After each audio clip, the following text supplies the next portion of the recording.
Welcome to WaiVER CLaiM from Interstate of Green, a football show with a twist.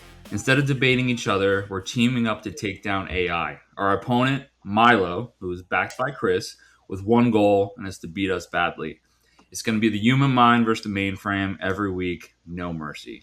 Today we're breaking down our NFL draft hit rate. We're grading our mock drafts pick by pick to see who actually called it and who was just making noise. And stick around because word on the street is at least one of these humans has tied the machine. You just have to wait and find out. While we're at it, we're going to go over our biggest draft losers and winners for the first 2 days of the draft. You can follow us on Twitter at WaiVER CLaiM Show. Some bum took at WaiVER CLaiM. And you can find us on every major audio streaming platform. Just search WaiVER CLaiM. All our links are going to be in the description of the show. You can subscribe. Please help spread the word. Quick shout out to walkthemock.com, the best mock draft simulator out there. New modes drop in May. They're free to try. If you want to do all the modes, just use code WaiVER for 20% off. Check out our Jersey friends over at Nerdities on Spotify or YouTube. 5 guys geeking out over everything pop culture. Give them a follow. So here's the truth. Mock drafts are hard. You think your hit rate is bad until you see how the pros did. Mel Kiper got 4 right. Athletic, 3. You got poor Chris Sims who walked out with just 2. Meanwhile, a few of us on the screen right now, or if you're listening, humans and robots, they doubled that. So obviously everyone nailed Fernando Mendoza first overall to the Raiders. We knew that was happening. And after that, it got a little messy. The biggest curveball came at pick 2 for the Jets. If you listened last week, it was a David Bailey versus Arvell Reese debate. And it came down to really depicting the whole entire draft. The national media leaned Bailey. Local guys like Connor Hughes, I'm looking at you, were locked in on Reese. And that single pick split our team in half. The 2 names shot up the boards after that as far as with the ranks. And those 2 names were MILO, of course, we knew that was going to happen, and John Hazlett. So, John, you were on Bailey from the jump. You even put a few confident bets in on it. Walk us through why you picked David Bailey at 2. Well, first, Rich, I didn't think the Jets could miss here with either player, honestly. So what it really came to be was who's going to help me today versus who will probably help me tomorrow. And when I started to think about it, and you start to look at the connections also, right? There's a few coaches on the Jets staff were at Stanford with them, so there's some familiarity there, which why it didn't alarm me that the 30 visit was canceled and things like that. And I think Reese is going to be a very, very good player. I just don't think with the current regime they had time to sit and try to mold somebody into something where they could take the guy that's going to put his hand in the ground and go get the quarterback. And that's really what the Jets need. And that's why I leaned Bailey. And that's why I was very happy when it went to plus 200 20 minutes before the draft. Yeah, I mean, it was an up and down week. I mean, if you followed the pluses and minuses between Reese and Bailey, you could have made a lot of money or lost a lot of money just, continuing to hedge. So after 2 picks, Kevin, John, and MILO were 2-0. Everyone else was 1-1. And then we got to pick 3, which is, a curveball for some, but not for Kevin and John, who continued their streak at 3-3. So, Kevin, what was your reasoning for going Jeremiah Love here to Arizona? I think this was like the ultimate toss-up for me because nobody knew what the Cardinals were going to do. There was rumors that they wanted to trade back. Of course, that didn't happen night 1, so I think that they wanted to go offense there, and whereas you had the choice between Jeremiah Love and Carnell Tate, I thought that was my ultimate toss-up right there. So I ended up choosing Jeremiah Love. I think that in terms with LaFleur, what he wants to do, and we've had a taste of it as when he was the offensive coordinator with the Jets, he wants to run the football, and I think Jeremiah Love is a perfect, he's a perfect fit for that offense because not only can he run the football, I mean, he got 10 yards a carry, when he was at Notre Dame, but he's also very good at in the pass game as well too. So I thought it was just more of a toss up, but I thought Jeremiah Love was probably the better fit to go with there.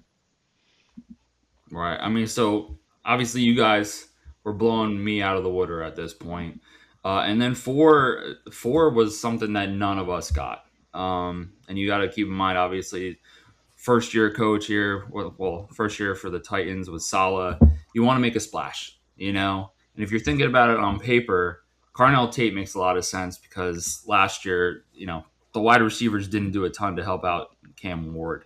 So the Tennessee Titans went with Carnell Tate here. We all took an L on this one. Chris, tell me a little bit about Milo's thinking with this mock draft, and kind of tell me what your thoughts were on this Tennessee Titans pick. The Tennessee pick, I believe I read some of the early mocks were in on Tate, but as the process kept going, they weren't in on him. So, but in terms of, first, let's address champion or co-champion.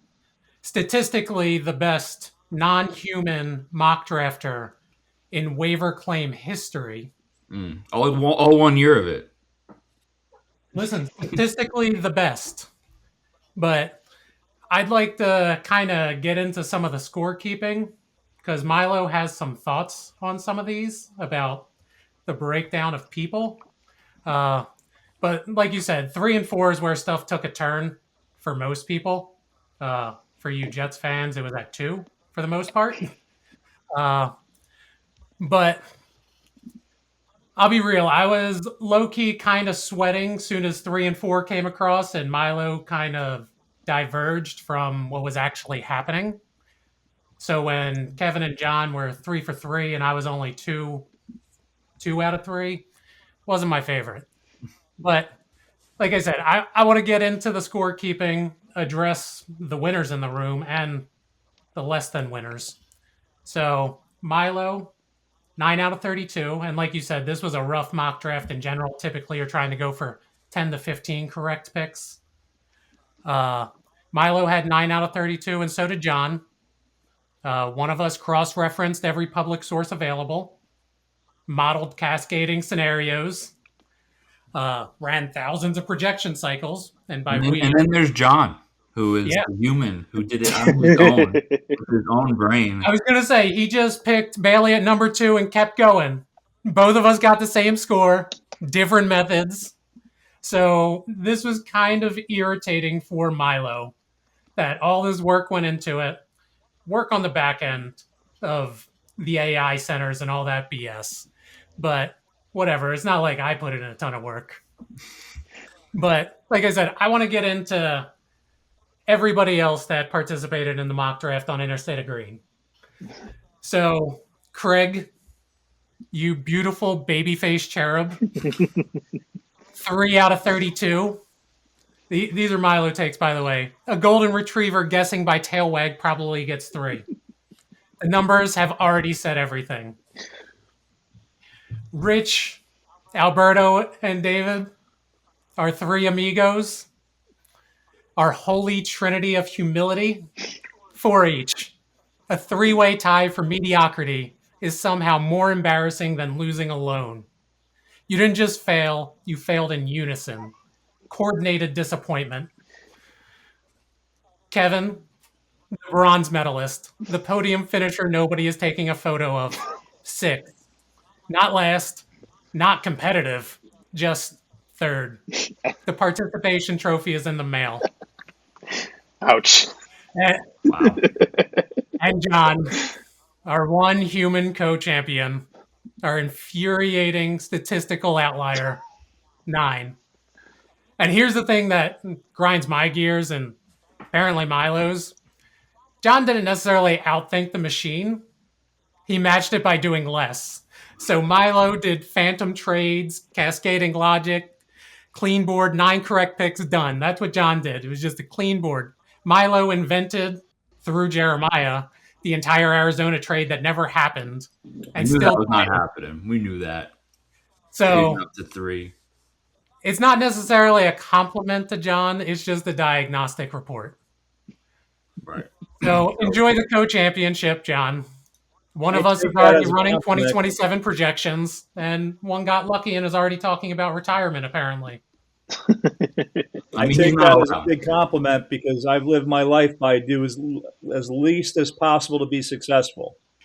I'm And the one not making any picks. Who's doing less here? I type thing into Milo and just say, "What are your thoughts?" yeah, I'm gonna go with John is doing less. You know, he didn't. He just typed names and he called it a day, and he beat the machine. So other than the interstate of green mock drafts, I didn't look at one other mock draft until the day I was putting my mock draft together. right, and And if he's looking at our mock drafts, he wouldn't have a high hit rate because you know how we ended up. But yeah, with that being said, I mean, John, I know we talked about it. Let's go right back into it. Number 5 was Arvell Reese. Nobody had that across the board. None of us had Arvell Reese going 5.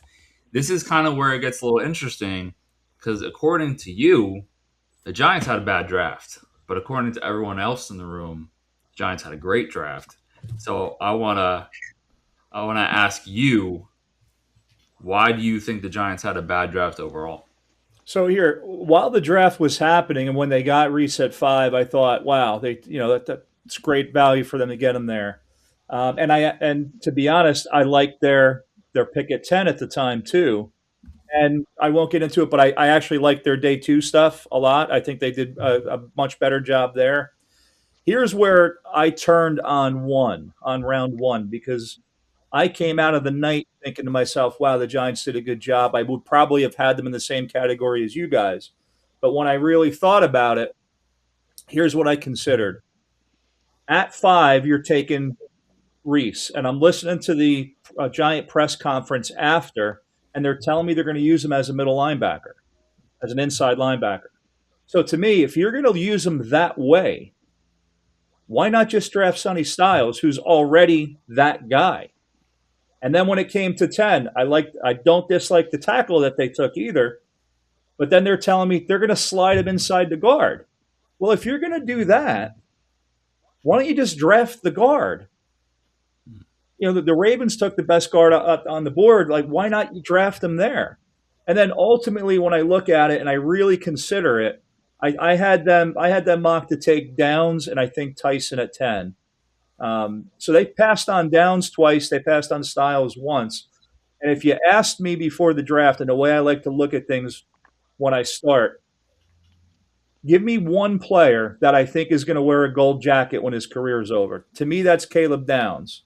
And if you asked me to give you a second one, it would have been Sonny Styles. So not only did they pass on both of those guys, one of them twice, they went to division rivals.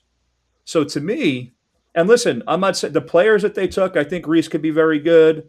That I think the offensive lineman, I'll call him a guard now, I think he could be good too. But when you look at it and we look at this draft 5, 6, 7, 8 years from now or 10 years from now, where's Sonny Styles and where's Caleb Downs?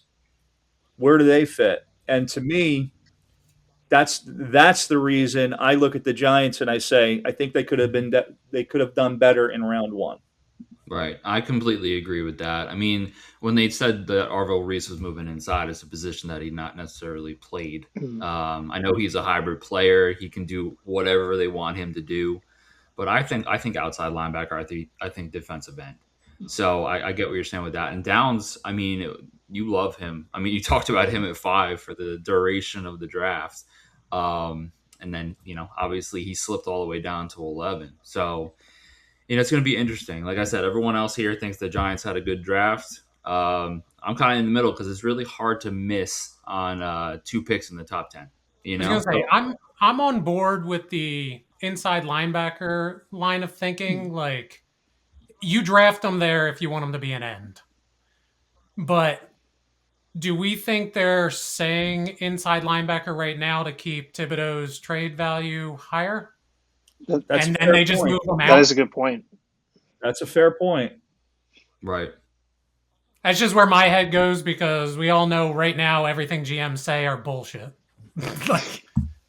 I mean, and they also redeemed themselves on day 2 by snagging Hood. So I mean, like you said, you'll add Hood to this discussion, but getting a first round corner in round 2, they prove that they can maybe draft outside of 2 picks in the top 10 where it's hard to miss. So Not to mention let's move on. oh, I'm sorry. I just wanted to add one more thing. By all means. Didn't they also release Okereke too?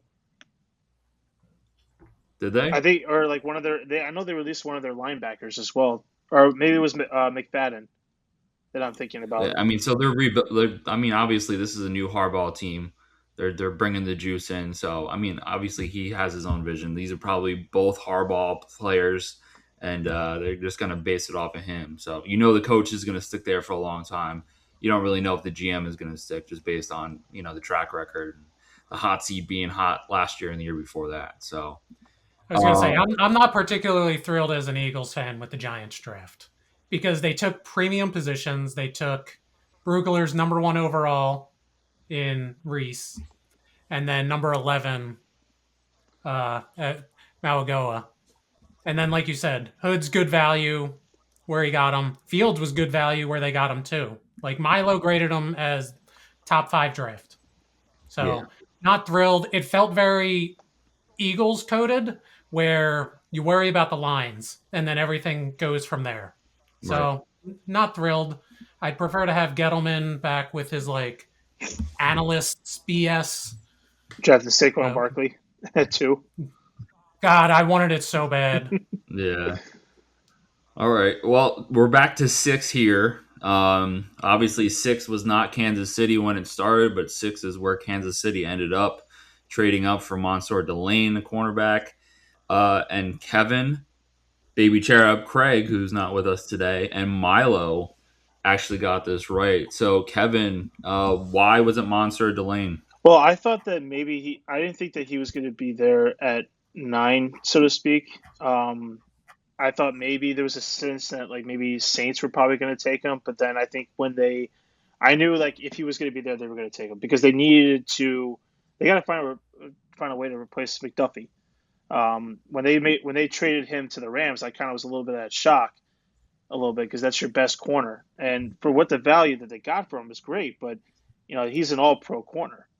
So I think that having to replace everything, I was thinking to myself, they're probably going to either replace him or they're going to probably go receiver at that point. And I thought it was going to be maybe either Tyson there because he's a very fast receiver, or they just try to find their replacement. And I ultimately decided on going him because, in a sense, he kind of reminds me of McDuffie a little bit. He's very man-on-man coverage, and he could shut down. And I think he had a highlight tape against actually Jordan Tyson, if I'm not mistaken, where he locked him down for the entire time. So I thought to myself it was going to be one of those two guys. I ended up deciding on Delane just because, like I said, they needed that replacement. And with how it's shaping up for them, they're really going all defense here. They're reloading on that defense, going younger. So it just really makes too much sense. Right, and Alberto, I mean, the Chiefs are one of your most liked drafts. Why do you like the Chiefs draft so far? They need to revamp the defense like 110%. I don't want to jump into the other people that they drafted later on because we're in the first round, but Mansour, he's great for what they have. I was thinking maybe they're going to go like safety and then go cornerback later on, maybe grab Hood at the end or something of that sort. But they did it right. I kind of question it, and I was talking to Rich when I was over his house watching it live. I was like, why did they trade up when he could have fallen to them where they were at originally? Because I don't think anybody else, had they trade up, anyone that was originally before them was going to get a cornerback. I think he would have felt perfectly. But who's to say, rumors going around smoke, like maybe somebody else was going to jump to get him or something like that. So that maybe spooked Kansas City Chiefs. But they got a top-tier cornerback, and, he's going to be a good one for them. Right. I mean, and like you said, I mean, you don't want to talk about the future players that got drafted, but I mean, we're here for that too. So I mean, they came back with Woods, and then they got Thomas. I mean, they are revamping. Yeah. They're revamping this team. I mean, they don't want to be out of the playoffs on the outside looking in again. And I feel like this draft was. I think Milo gave it a B+. I mean, I'm tempted to give it an A myself. 7, the Golden Boys, Sonny Styles, went to the Commanders, and we had Alberto, and naturally John got this one right too. Alberto, welcome to the Hit Club here. Tell me why you had Sonny Styles going to the Commanders. Well, in previous mocks, I probably had him going to like the Titans or the Giants. It's Well, let's like not talk about that. Let's talk about you no, no, got no, it right. So no, no, no, you no, got no. a I know. time to gloat. Yeah, Flex the seven. muscles. 7 picks later. Right. Like John alluded to. Counts. Yeah, John alluded to it. He said he's going to be one of those go jacket players in the future. Um, I think he would have been the perfect player for the Giants, middle linebacker that they supposedly do need or should have gotten. And he fell to Washington, and he's just going to make that defense even better. Dan Quinn, he knows defenses. He's taken teams to the Super Bowl when he was with Atlanta. Um, How'd so that end? say it again. How'd that end? I mean, I get it, but I Let's not mean, talk about that. it's hard. It's hard. It's hard to get there. So you know what I mean. Like so, he's had success, is what I'm saying, and I think he's just gonna do it all, be there, and you know what I mean. He's just like safe. He's like a clean player, and I think he's just gonna. I don't want to face him. He's in my division, so but he's just gonna be a good one. You could just tell he's just gonna be one of those great players. Yeah, I mean, to me, he was the safest player in the draft. I mean, him, Downs, and Sadiq were my three safest. And I'm not saying that because I'm a Jets fan. I had no idea Sadiq was going later on. We'll get to that. But here we are. So at 8, you got the Saints. Who nobody had Jordan Tyson, but it made all the sense in the world. A couple mock drafts before the draft came out had Tyson going up as high as 8. I thought it was a little rich. Clearly, I was wrong. So the Saints got their wide receiver 2, who can be their wide receiver 1 soon when Olavi gets hurt. I mean, let's knock on wood. Hopefully, it doesn't happen, but it happens every year. And it's just So going to be replace him with another often injured wide receiver. right. Didn't he play like 50% of his snaps at college or some crap? True. You're right. I mean, he avoided 50% of MetLife. the time it works all the time. Yeah, he's not playing for the Jets or the Giants. It would be a lot worse if he was at MetLife. Yep. We wish him all the success. I think he's going to be a stud, but that's for next week when we talk about targets. So let's not jump into that too much. Number 9, Cleveland. A little bit of surprise when Fano over Manuela.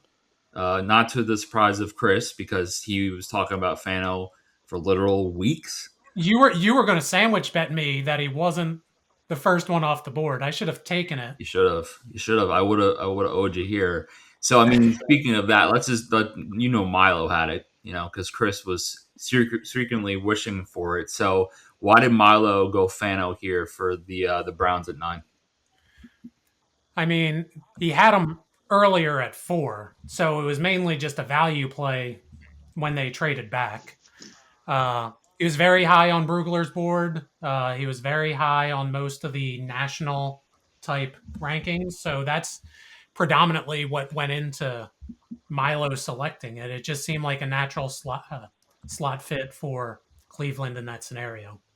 Yeah, I mean, Cleveland knocked this draft out of the park, I feel like. You got Fano. Number 4 on Milo's rankings. Right. You got Fano, you got Concepcion, you got Boston, McNeil, Warren, Barber too. I mean, I love how they double dipped a wide receiver here. I'm not a big Jerry Jeudy guy. Isaiah Bond, obviously, it's not going to be the guy. So for me, you got your wide receiver 1, your wide receiver 2. Last year, you drafted your running back 1. You just got to figure out quarterback. And it's either. You think Jeudy gets traded?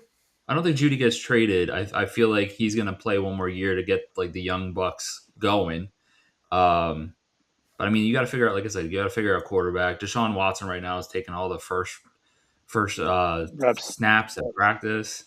Sanders, we'll see what happens. I'm not huge on that quarterback room, but I mean, now they don't really have a ton of excuses with getting it going. At 10, Francis, my guy CeCe, went to the New York Giants. Obviously, we talked a little bit about the Giants before. We talked a lot about the Giants before. I feel like we don't have to talk about them much more. We know where everyone stands on that. It's going to be a couple years before we know if the 2 picks in the top 10 were the right picks. 11, Caleb Downs. It went to one person and one person only, and that was Milo. Milo hit it again with the Cowboys. So, Chris, why did Milo go Downs here? So they took Downs because one, Jeremiah confirmed, so it was a perfect scenario for the Cowboys. And Downs fell due to a positional discount. He was Brugler's number 5 overall, and the Cowboys allowed 30 plus ish points per game last year, so they needed some defense. So just all those things came together for Milo to select them there. Like you guys were talking about Sonny Styles and stuff for earlier. I think the positional discount is real on some of these people. Like linebackers, safeties, they don't matter as much as, say, cornerback, offensive tackle, quarterback, stuff like that. So some of these, sure, gold jacket type situation, but does it really matter so much when you're in the top 10? But yeah, Yeah. do I like Dallas getting such a good player? No. Am I fine with it being at a discounted position? Sure. Am I thrilled that Christian Parker, who I know knows how to coach a secondary, is getting a very good player? Not really, but it could be worse. It could be worse, but Milo had the Cowboys as the best draft so far at 88.8. It's a B plus. Yeah, I'm not. Got Downs, you got Lawrence, you got Barham. I mean, they've had a really good draft. And speaking of that, we got Kevin and Alberto, who named the Cowboys as one of their favorite drafts so far. I'm actually interested to hear from an Eagles perspective about why you like the Cowboys draft so much, Alberto, and then we'll go to Kevin. So, Alberto, why do you love this Cowboys draft? Don't love the team, but you got to give them their due. Uh, I said it in, I guess, the first episode that they shouldn't trade up because smoke screens and whatnot prevailed right before the draft, and the rumor was Dallas wanted to move up, but I'm like, don't do that. You know what I mean? You rank 30th on defense in its totality. Dallas is known for having good defenses usually every year and high octane offenses. So you want to balance it out. I think if they stuck with defense, get them young, they're not as expensive. You build them up. You get those 5-year contracts. Like that 5th year option, better said, and you build. You build in the trenches. You build what you need to build, and they could be a top 12 defense, like I said last week. I think they hit the nail on the head. Let's see how the rest of the draft goes today. But yeah, I like it. I like what they did, and they stuck with their guns, sticking with defense. Nice. And real quick, Kevin, give me one line. Why is the Cowboys draft one of your favorites? I mean, just defense in general. I mean, you look at their entire offseason alone. I mean, they've really revamped that whole defense entirely. And the fact that you add in a Caleb Downs now, and then even uh, the guy from UCLA, I think, if I'm not mistaken, Lawrence. Mm-hmm. He's got to be a guy that's going to probably need some development. But I mean, they right now they got the guys to be able to let him to do that. And then obviously Caleb Downs is probably one. I think is probably one of the better players in this draft, and he is such a ball hawk. And I think that that's going to help this defense entirely. Just jumping up from 30 last year, I think that's going to probably move them up into at least the top 10 next year. I think they just overall they came in here with a plan. I'm like I said, I'm glad that they didn't trade up. Although, as a Jets fan, I think if they were to trade up to the Jets, I wouldn't mind taking more of their picks. But Right. I think overall, I think they came in with the plan. They're revamping their defense, and so far they've really done a good job for just taking the best player available. Offense wasn't the Cowboys' problem last year. No, No. offense was not Defense it was not the problem at all. So it makes sense to hit it hard. Right. At 12, we had Caden Proctor going to Miami, which absolutely no one had. If you look at our mocks, a lot of people had Lemon. Because the wide receiver, you're looking at that depth chart, there's really no one. But I understand building the trenches. They went tackle. It's smart. They were able to get their wide receiver later on with Chris Bell. It all worked out, but there was a chance it didn't. Caden Proctor, it seems that he has an issue with his weight, according to Nick Saban. So if he keeps the weight off, he could be the best tackle in the draft, is what a lot of people are saying. But that, we have to see what happens. This could be a Mekhi Becton, or this could be a success. We don't know. So that's Caden Proctor to 12. Ty Becton was a success for the Eagles. I don't know what you guys were doing. I mean, we didn't have Statland and no one else. Neither do we anymore. Right. Well, The Chargers absolutely didn't have him either, and he fell off a cliff again. So, you need to have a pure mentor for some players to work, and you guys had it and it worked. But I think we need to talk. We need to jump into 13 here because this is going to have some discussion. 13, nobody had. No one came close. We heard before this show started, someone almost came close. But Ty Simpson, who was a fringe first rounder for a lot of people, not on mock drafts for some. He was number 30 on my mock draft. Went to the Rams to be the successor for Matthew Stafford. It makes sense, and then sometimes it doesn't make sense if you're thinking long term. They're talking about extending Matt Stafford right now, which would turn Ty Simpson almost into a Jordan Love, which if you're looking at the Packers, it works out, but you're looking long term down the road. Which I guess I was going to say that one reads as Stafford kind of being low key pissed about a QB being drafted. Guarantee me some more money for another couple extra years. Right. So it's kind of like a Kirk Cousins deal with Penix. That one didn't really work out for Kirk. I think this one will work out for Stafford. I don't think Ty Simpson is ready yet. But John, before the show started, you said you were so close to putting Ty Simpson here at 13. Give me the reasoning. I'm so mad I didn't. You would have had 10. I disagree with most people when it comes to Simpson. I think Simpson is as good, maybe not, maybe will have a little bit better of a career than Mendoza, and that's where I put him. And that's not me saying Mendoza is going to be the best quarterback ever drafted, but I like Simpson, and I would have loved. I've said it to you guys for a long time. If he was there at 16, I wanted the Jets to take him. I actually thought if Arizona moved down, they might grab him in a spot too, because I know how much they liked them. But for me, first of all, it's the best spot in the draft for Simpson himself. He's going to go sit behind Stafford, and I believe Stafford's fine with it. I know there's a lot made out of the interview after. I think McVay's on the board with it as well. It's the best spot for him. And for the Rams, I mean, why not get a guy that could sit there and learn for a year or two? And I don't believe very much in learning from a quarterback, but you're learning from Sean McVay there. So to me, you're going to have at least 2 years of that. You're going to extend Stafford to make him happy, give him a little bit more guaranteed money. And let's be honest, it helps their cap also by doing that. So I think it's a great spot for him. I'm of the belief no matter who drafted him, should have sat him for at least a year anyway. So I think this is the perfect scenario for him as a player. And I really like what the Rams did, and I'm really mad at myself for not putting it on the draft board. So you said that you think he'll have a better career than Mendoza. What if Mendoza went to the Rams? Who do you think has a better career? Because Raiders be Raidering.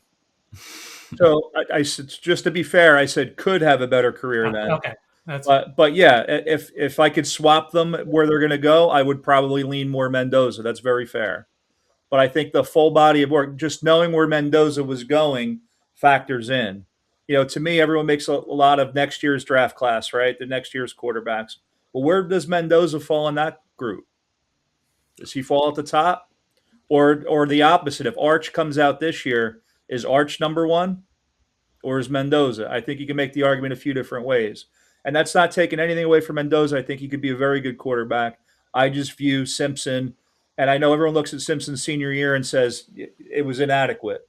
Well, you know what? He was hurt. He had no running game. He had very little protection.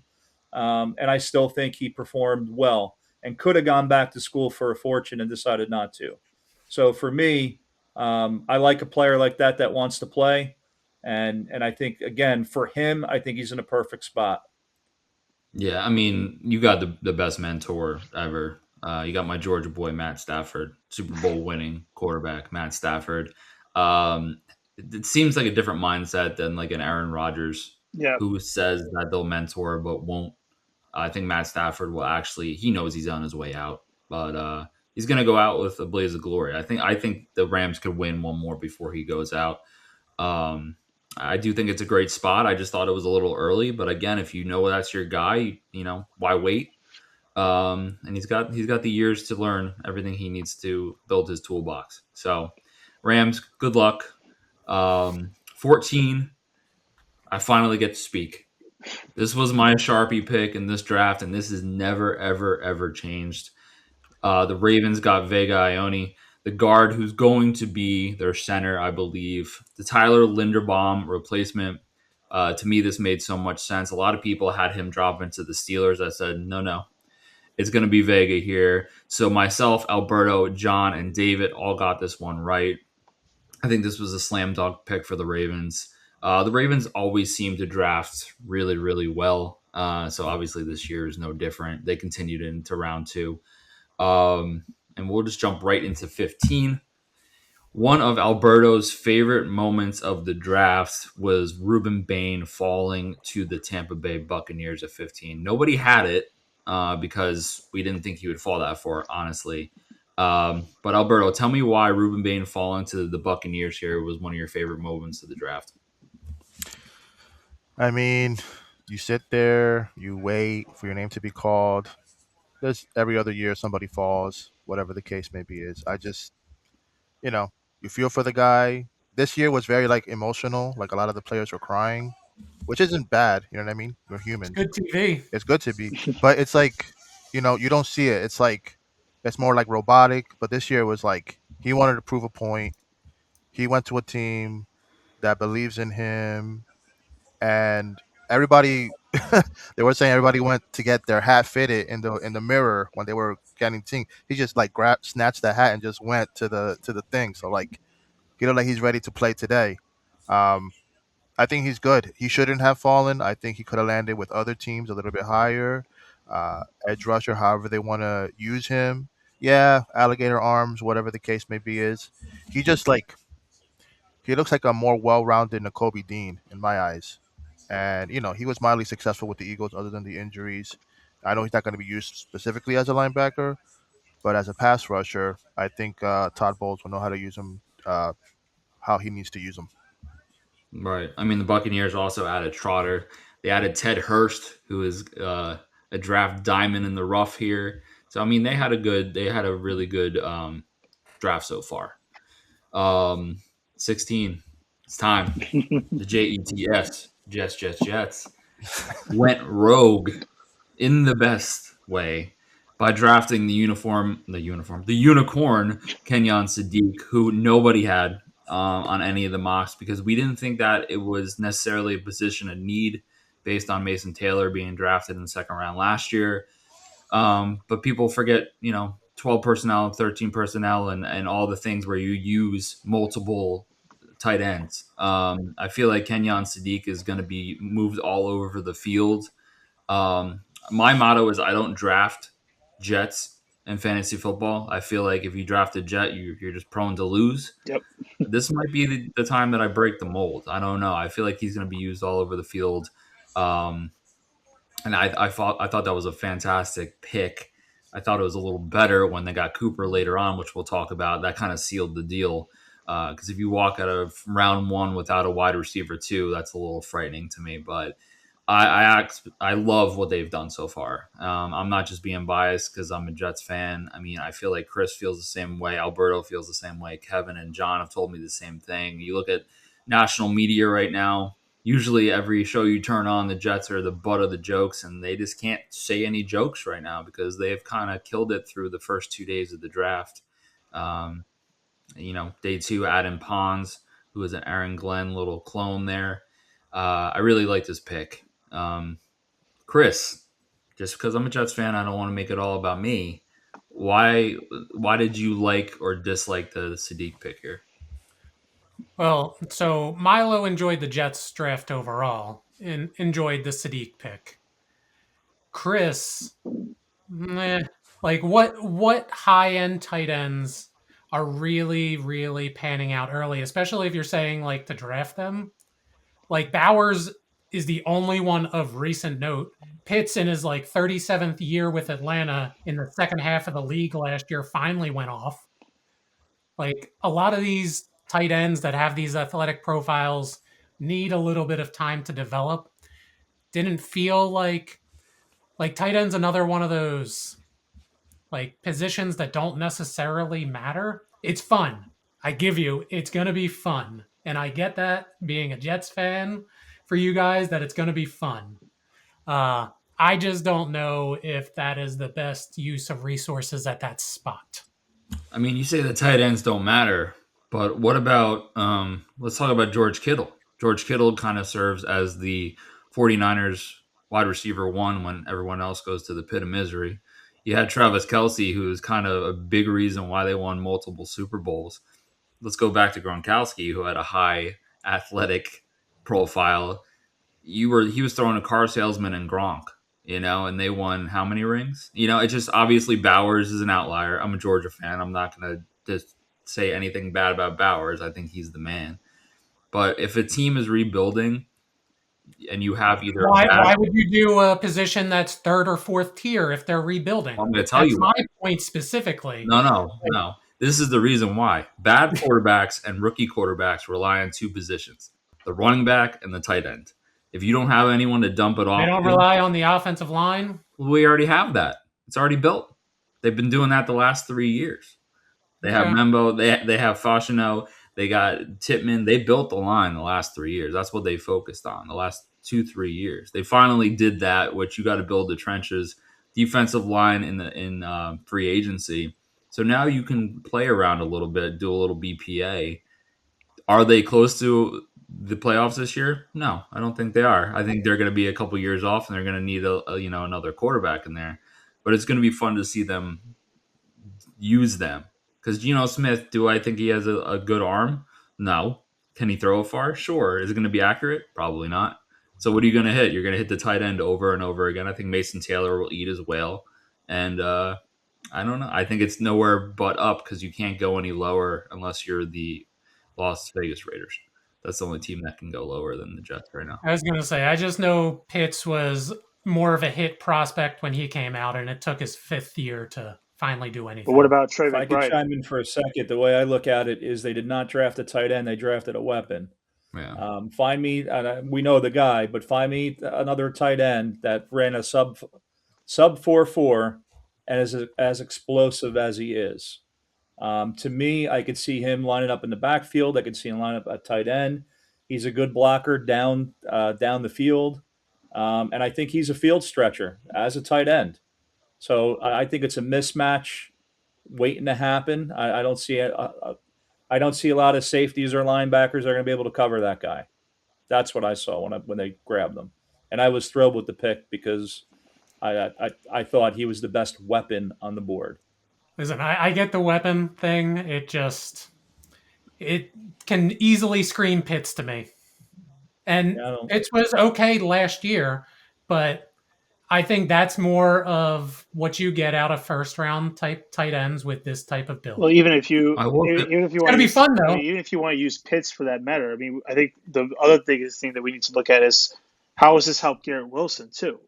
Because obviously he's the best receiver that we got on the roster, and having drafted, Sadiq, and then also now you have Cooper into that mix as well. This can have teams at least be a little bit more honest, and it gives Garrett Wilson at least a lot more one-on-one coverages. So, I mean, I think it works out both ways. I do kind of agree that maybe it was just a little bit too soon, but at the end of the day, I'm so glad that we took him. And like I said, Frank likes to use a lot of 12 personnel, so they're going to be able to use them a lot. The fact that you got Cooper rounds it out. Like, if you took Cooper at that spot, I was perfectly fine. Yeah. So now you got Sadiq and Cooper. Milo likes the draft overall, number 8 overall, B+ grade. Like, I also lean that way. I told Rich when the Sadiq pick happened, I'm like, I'm not in on this. I wasn't in on the Eagles taking him even a little later personally, and they needed tight end.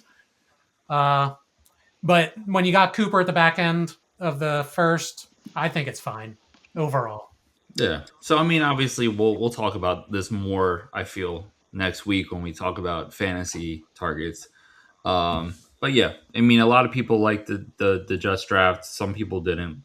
But we move on, 17 was Blake Miller to the Lions. Nobody had that. I don't think we need to like kind of dive in on the offensive tackles besides the fact that I knew this many would go. Suck it, Milo. At 17, Blake Miller, was he the best tackle on the board?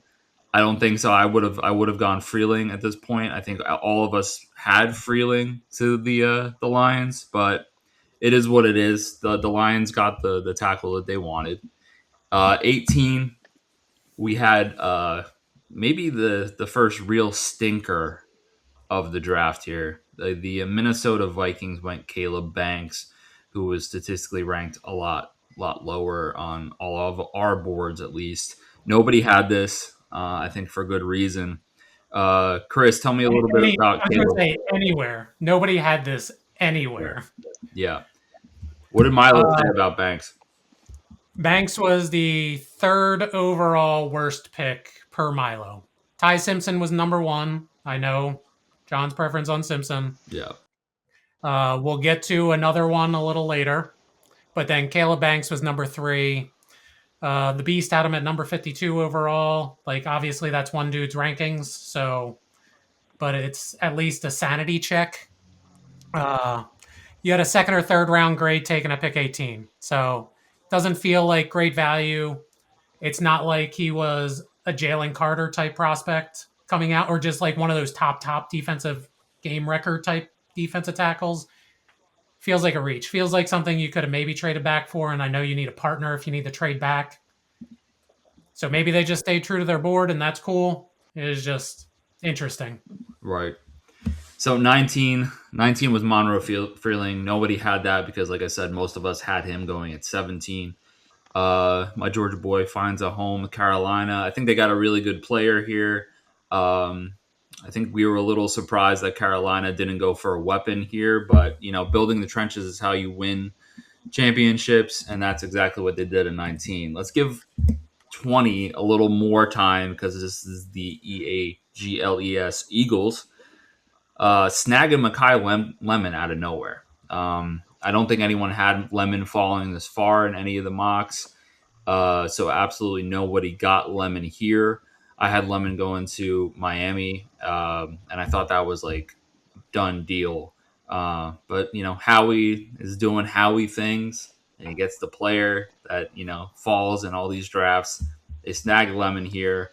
Alberto, I was with you when this pick occurred, and you were kind of on the fence. I know, Chris, you felt the opposite way. So, Alberto, why did you come around to Lemon, or what do you think about Makai Lemon to the Philadelphia Eagles here at 20? No, well, we were watching the highlights before the draft. Makai Lemon had if he falls to the Jets, and I was like, and then like, I don't know, it's weird. This year's draft, it feels like you have to let the dust settle, and then kind of get a feel for the people and be like, okay, now it makes sense. Um, I love the story of how it happened, how Dallas came to um, uh, trade with the Eagles for him and kind of like snag him away from the Steelers. I think he fits well for what they want to do. It's going to be different because everybody thinking is going to be thinking, oh, it's going to be the same brotherly shove, and Hurts checks it down to the tight end or here and there, dink and dunk. Sean Mannion's coming in, and he's going to reassess how the offense is going to be played. I think Lemon's going to fit perfectly. His swagger kind of reminds me of the Deshaun Jackson. The only thing is he's more versatile than Deshaun Jackson because Deshaun Jackson was a one-trick pony. I love Deshaun Jackson, but he was a straight line shooter.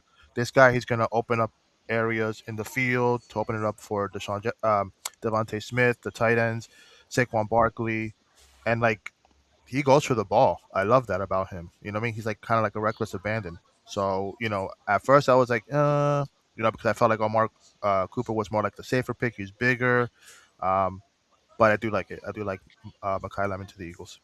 All right. So you came around in short term, which I had a feeling you would. Chris, you liked it from the jump. Talk about Lemon to the Eagles here.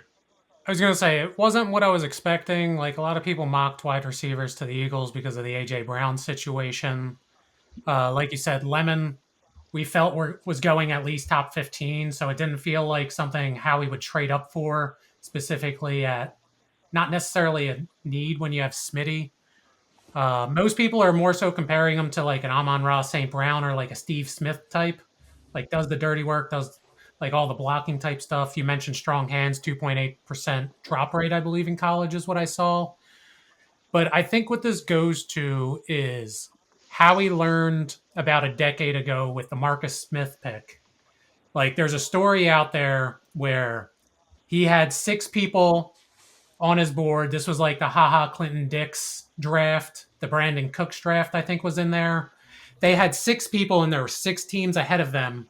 And they just went off in succession. And the Eagles had to end up drafting Marcus Smith, which didn't end up great. So ever since then, Howie, if he identifies somebody, he goes up and gets them. So I think this was one of those situations where, and he kind of alluded to it in his press conference, where like there was a tier break. This was the last dude at a certain higher tier, and they traded up to get him. So, like I'm skeptical. Well, Smitty was a hit. Jalen Reagor was not a hit. Snagalore was not a hit. So hit or miss on wide receiver evaluations, but I like the process overall of identifying a guy you like and taking them, like making sure you get them and not waiting for the tier break. So we'll see what happens. I think he's a good fit for Mannion's offense. Jalen Hurts is going to have to throw over the middle of the field now, which has been something that we are all clamoring for. You don't just have the throw it up to A.J. Brown and let him do A.J. Brown things. So I'm excited that they're pushing towards the Mannion offense, and I want to see what that's like because you know their defense is going to be legit. Yeah, I mean, that's the main concern that everyone's saying is that he can't throw over the middle, and most of his yards came over the middle. But they're going to find a way to use him, and I mean, if anything, this is going to make Hurts a better quarterback. You know, you have the weapon, work with the guy. I mean, obviously Jalen Hurts was won the Super Bowl. He's no scrub, but I mean, this can only make him better, I feel like. 21, we had the Steelers. All those people waited all those hours, and the pick was offensive tackle Max Hennicher. I can't say his name. I don't think anyone. I think it's a core at the end. It's not a chore. Core. Well, I think it's a core or something like that. I Hennicher. I feel like Jim Carrey. So yeah, he went. Nobody had him. I think most of the people. I mean, a few of us had Simpson at 21. You know, Pittsburgh had a good draft overall. I feel like obviously you're building the trenches with tackle. What they did later on, it kind of makes sense. You draft Alar a little later on. I like Alar. A lot of people don't. I feel overall that they've had a good draft so far.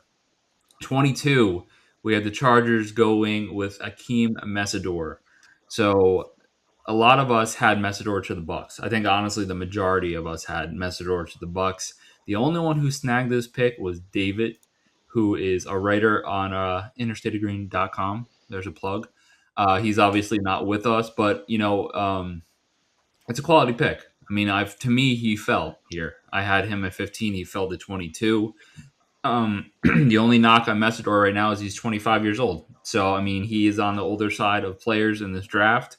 But, how many contracts are you going to get? Just try to win now. You have a win now team. Get the guy you want. Akeem Messidor seems like that guy for the Chargers. 23, we had Dallas going with Malachi Lawrence. And naturally, 2 people got that right. Before I even say it, you know who it's going to be. It was John and Milo. John, why did Malachi Lawrence make sense here to the Dallas Cowboys? For a couple of reasons. One, I knew it was going to be a defensive pick because that's what they need. They want a pass rusher, and I think this guy. I know he's got some injuries and stuff like that. I think there's a lot of upside there. I actually had them taking him at 20. They ended up getting him at 23, so I think it was some really good value for them there. And I think they got a player that could turn into something good there. I think they got how I feel about their first pick was Downs. So the second pick, I think that's a nice compliment to what they're trying to do there. And based on where he fell and who else is available, I think they got a nice guy coming off their edge. Yeah. I mean, Dallas, obviously they can never replace what they've lost in Parsons, but they are rebuilding, I think, the right way. I really like their draft so far. It's actually in my top 5. Me Um, too. 24, we're back to the Brownies. We got Casey Concepcion, wide receiver, who I hit, Kevin hit, John hit, and Milo hit. To me, he's a little scary. I will admit. I mean, his drops. I know they say that you can work on your drops, but wide receivers that have drops tend to continue to drop the ball. Having Alan Lazard flashbacks right now. You know, Curtis McCan't catch. I'm having flashbacks. Once you drop the ball, I think it's the hardest thing to fix. So Kevin, actually, well, before we go to Kevin, for me, I feel like they got the wide receivers backwards and it worked out. Denzel Boston, I viewed as the better prospect. They got him in round 2, and it made Concepcion a better pick. But Kevin, why was Casey Concepcion your pick here for the Browns? I think they desperately need a receiver here, and I think that they probably wanted to go somewhere towards a guy that can get the yards after the catch, which I think he could definitely do. But like you said, I am concerned about his drops because like you said, like when receiver with drops that has a problem with that, they don't tend to fix it. But I think it definitely makes it a lot better because they drafted Denzel Boston later on. But I think overall, like they need to really revamp that receiver room, and I don't think they really target anybody in free agency, but they really did definitely filled that gap in on the draft here. So I think just overall, it seems like a better fit. I think it probably would have been better if they probably went Omar Cooper, but I'm not complaining about it because the Jets ended up getting him, so I'm pretty happy about that. But no, I think at the end of the day, they desperately need some weapons, and whoever that quarterback is going to be, whether it's Watson, Shador, you got to give them all the weapons that they can get. And I think it's 24 was going to be that pick for them to really hammer in the receiver. Right. So 25, we have the Bears here, who I view as kind of the snag of this round. Well, one of two best snags of the round for someone that fell. They got Dylan Thieneman, the safety, who none of us had because honestly, every single one of us had him going to the Vikings, I believe. And it wasn't just us that had that. I feel like everyone nationwide just picked the Vikings and Thieneman as a natural pairing. He fell to the Bears here. To me, this was their only good pick of the draft. Chris, I know that Milo has the Bears pretty low on this list. Tell me why Milo likes this pick, but not necessarily the Bears draft. I was going to say, so like you said, the Eneman is a legitimate pick to Milo. You had a first, second grade safety at the end of round 1. That seems okay value. Like you said, fell a little bit further than most thought. Maybe he should have been taken by Minnesota. But Milo doesn't like the rest of the draft. So in round 2, you had Jones, which was number 95 overall on Brugler's The Beast. Roush and Thomas were not ranked in the top 100, taken in the 3rd for both of those. So it was mainly you reached a little bit for Jones. It was like a 1.5 round reach. And then both round 3s were off the Beast board. So when I developed this system, it was like process, fit, and compare against Brugler's independent rankings was how these were graded. So if you think Brugler's a dum-dum, then don't listen to what Milo's saying right now. I mean, I don't think Brugler's a dum-dum. I mean, the amount of work he puts into the Beast, that it's insane. Yeah. I mean, that's I agree. A phone book. 26, we got the Texans taking Kalen Rutledge, the God, which absolutely no one had. I think most people had him in the 2nd round. Number 2 worst pick for Milo. What? Number 2 worst pick for Milo. Oh, there you go. Well, then we have a little bit of a debate here because Alberto actually has the Texans as one of his favorite drafts. Alberto, why do you think the Texans had a good draft? Well, I mean, set aside where he was ranked, they need to protect C.J. Stroud. And then, so they're focusing finally after, 2 years or whatever it is that they've had him there as a quarterback to protect him. He had that one good year, the rookie season. And then Caden McDonald in the 2nd. which fell. He was sitting there, he was waiting. That's a good story there, but he's a good disruptor. They need that on defense. I mean, their defense was good as it was last year, but they're just amplifying it. They're putting more meat to it. They just got to focus on the offensive side because they got the weapons. But I think Rutledge is a good offensive guard that's going to help protect C.J. Stroud, and the rich get richer on defense with McDonald. Right. I mean, the McDonald pick kind of helped their draft a ton, but Yeah. Milo had them very, very low. Yeah. Milo liked the McDonald pick. Didn't care for the Rutledge pick. Yeah, if they would have had them reversed, I think it would have been a good draft. But I mean, they got both players. Right. Right. 27, we got Miami back on the board, taking Chris Johnson, the cornerback. He was one of the biggest risers in this draft. We were talking about it last week. Alberto was very high on Chris Johnson. I heard his name over and over and over again. Alberto, we'll go right back to you, Alberto. I know you love Chris Johnson. Why was Chris Johnson a good pick here? Well, I think it was good because he fits what they need. They're rebuilding to an extent, but they have an opportunity to make some noise, maybe sneak in as a wild card team in the playoffs, and it's I think he's a good fit. I always thought he was going to be a first round pick, maybe an early second, depending on how the whole McCoy situation happened. And obviously, we're seeing that he's free falling from the top ranks all the way down. He may not even get drafted from what it looks like. But I think he's a solid cornerback that's needed for what they want to do on defense this year. Yeah, I mean, I think the Dolphins, kind of nailed their first three picks. Well, actually, you're talking about Bell too, so we'll add Bell to that. Proctor, Johnson, Rodriguez, and Bell. That's a good four to start with, and in a full rebuild. You got the new quarterback coming in with Malik Willis. I mean, it's going to definitely be a hard year for the Dolphins, but I mean, I think this is good core for them to start building off of. 28, we got Caleb Lomu, offensive tackle, who has the dance moves. If you haven't seen the video, I don't know, instant favorite for me, but he's a Patriot, so I can't really love him. But I mean, he's got the personality. Nobody had Caleb Lomu here. I think a lot of us had wide receiver. We talked about it last week. Their wide receiver room needs a lot of work, even with AJ Brown coming in. Talking about Booty still being on the trade block. Who knows if that's going to be true for day 3. Nobody had him. It makes a lot of sense to protect Drake May. They did it last year. They're doing it again this year. No one necessarily had the Patriots as their top 3 or bottom 3. They're just kind of middle of the road so far this draft. But they're doing this the smart way. With all the scandals going on, I think they need a little protection. At 29, those were Feeney and Vrabel, right? Yeah. Those are the ones.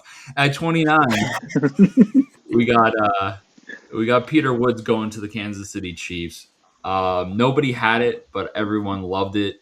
I feel like he fell a little too far. On my original mock, I had him going to the where did I have him going? To the Chargers at 22. He fell to 29 here. The Chiefs, had a whale of a draft. I mean, we talked about it before. I think Peter Woods was more of an Alberto guy. Alberto had him in Sharpie to the Bears. Tell me a little bit about Peter Woods. Do you feel like this is a good fit with the Chiefs, Alberto? Yeah, I mean, the defense kind of fell apart at the end. Yeah, you got to keep in mind Mahomes got hurt, and then they were kind of teetering on if they were going to make the wild card or not. But you got to revamp that defense as best as you possibly can, and I think he's a good pick. They wanted him to go to the Bears originally, but they got the Tinneman. And going back to that real quick is um, there were rumors stating that some kind of NFC executive or GM was saying that if Thieneman falls down, all the teams that didn't pick him were going to regret it. So it was either going to be defensive tackle or safety for the Bears. But since we're talking about the Chiefs, not the Bears, they need to revamp the defense. They're going to get younger because they're kind of aging too. So they want to have another chance at a window of a Super Bowl or two. get younger. I think he's a great pick for them. All right. Whenever I hear a player saying that, you're going to regret it, I just think of Josh Rosen. So, I mean, that's just what comes to mind immediately. And it's like, well, you got to back it up. So hopefully, you can back it up. I do think that the Chiefs are definitely going to be right back into the playoffs next year. I mean, a healthy Mahomes, yeah, they're going to be fighting for a Super Bowl every year that he's there. So they had a whale of a draft. And, like we said before, the rich got richer. So 30, Omar Cooper to the Jets. I had that. Kevin had that. Craig had that. David had that. And Milo had that. John, where are you at? Just getting all the other Not have ones right. that. So, Kevin, why was Omar Cooper Jr. the pick here for the Jets? It just makes so much sense. I mean, I think out of the one thing that really just kept getting out was how much the Jets loved Omar Cooper. And personally, what really kind of sold me on him was the Penn State game where he got the game-winning touchdown. I mean, I think he's very elusive. He's a very good route runner. I think he's going to really help out this offense, and it just makes too much sense. And I mean, if you have a guy that you love, just go on and get him. And I was kind of surprised that he actually dropped as far as he did, but I'm also kind of glad that the Jets snagged him up when he was still available.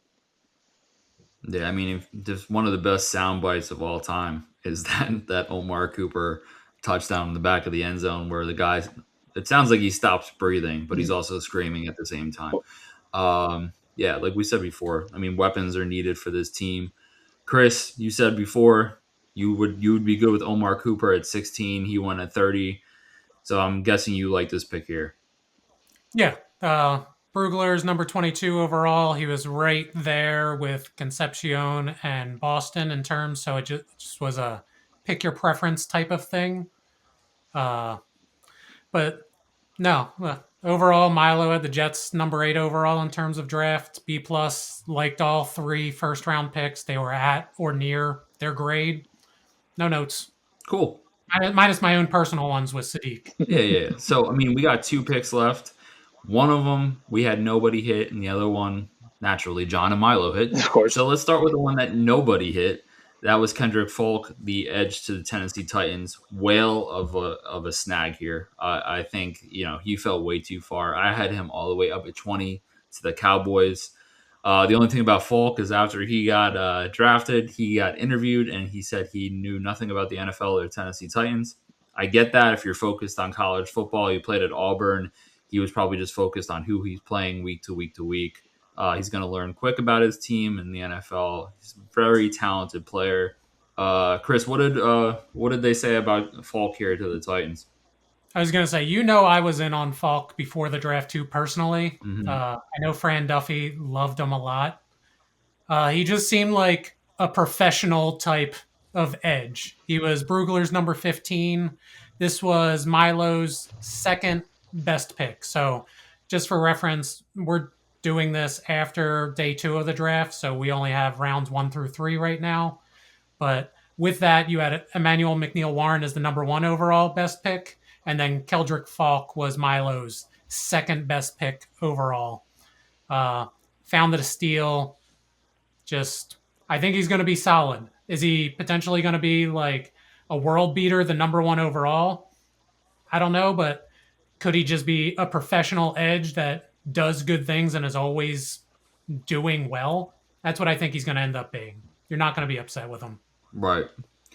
I love the pick. I love the Tennessee Titans draft overall. I think, the only detriment is going to be solid and see what he can do as a head coach. Number 2 overall draft for Milo was the Titans. There you go. 32, we ended with a bang. Jadarian Price, the running back from Notre Dame. It's crazy. Both Notre Dame running backs went in the first round. I love that.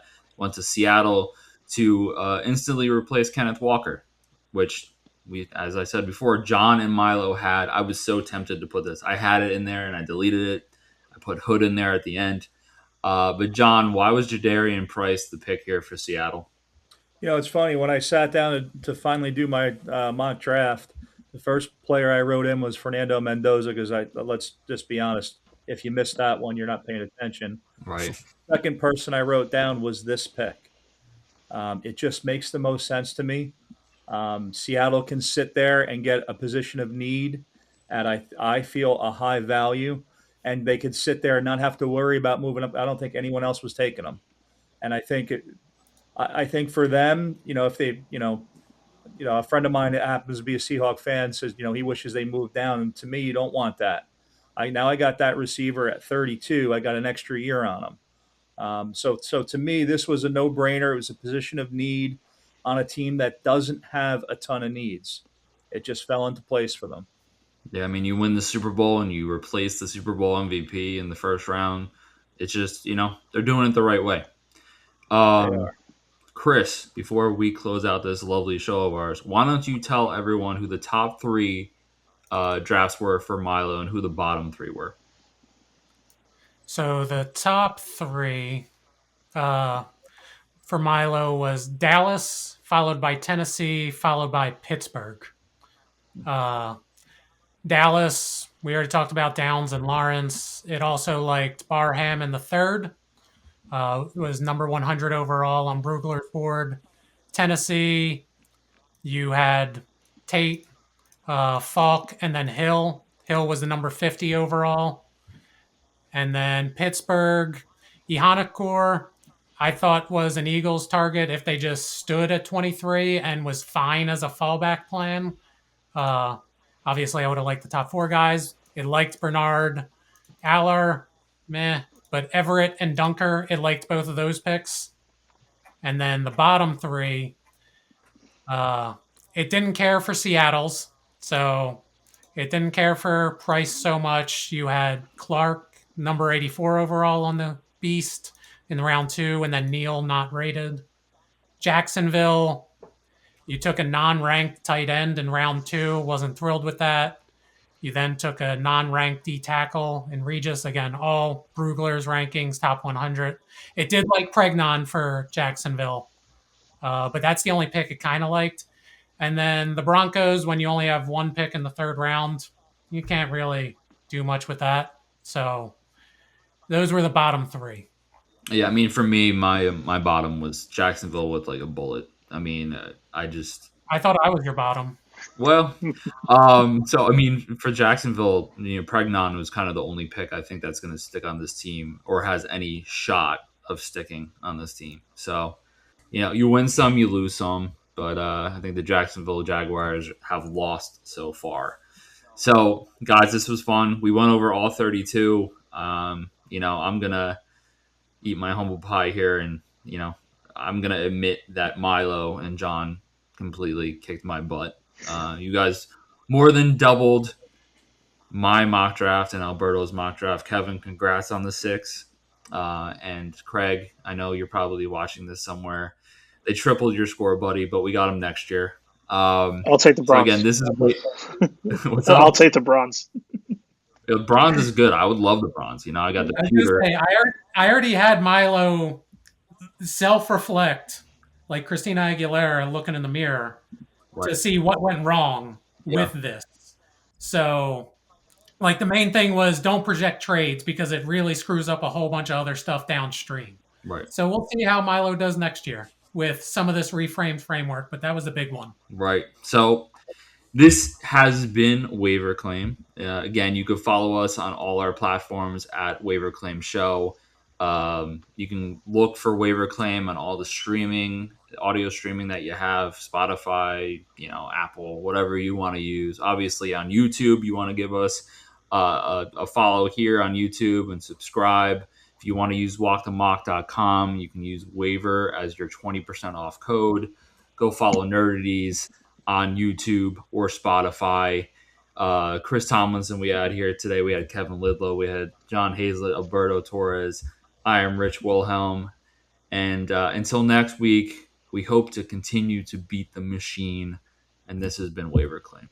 WaiVER CLaiM! WaiVER CLaiM! WaiVER CLaiM! WaiVER CLaiM! Under in the state of green! WaiVER CLaiM! Yeah, we play that game! This is WaiVER CLaiM! Under in the state of green, from the draft board to your screen. Who you start? Who you fade? Who you ride all week? Human mind versus the mainframe. We decide that speak. Yo, it's Rich with the picks, got the board on lock. Sunday slate, money line, clock, tick, tick, tock. Sleeper in the that your league don't see. Turn the bench spot boy to a big time fee. Chris with the tape, feeds the frame that thinks. Ask one question, watch it blink, blink, blink. Got data, got charts, got a slide side eye. If the robot wrong, then we both gon' fry. Okay, okay. Craig on the mic, baby face, big talk. Walk you through the spread, do the chalk outline. Walk from the mock to the prop to the live in game. If you scared of the sweat, why you press that name? MILO the man.